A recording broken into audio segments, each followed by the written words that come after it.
When you book an airline ticket, do you go directly to the airline website thinking that's probably the cheapest fare you'll find? Well, it turns out that is not necessarily the case. Consumer reporter John Matarese shows us how thousands of travelers may be overcharged doing just that, so you don't waste your money.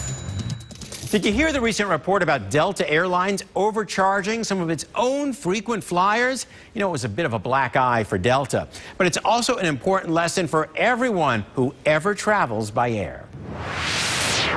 When you're booking a flight, airlines have conditioned us to believe you're always getting the lowest current fare when you book directly on their website.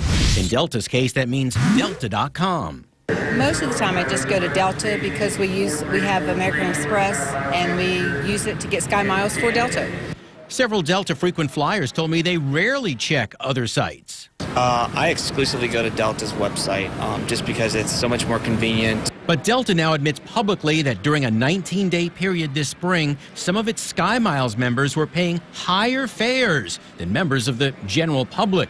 Delta blames a glitch in its new computer system and says it's been corrected. But it's an eye-opener to travelers who've always assumed frequent flyers are quoted the best prices. Obviously, you would think that the frequent customer would get the discount, if anything. So.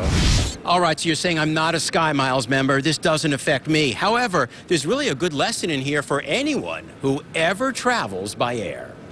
Whether you fly once a week or once a year, it's good to just double-check your quote. You can plug in your travel dates at aggregator sites like Expedia or Travelocity. But for just comparing costs, check kayak.com. That way you'll know if your fare is really fair.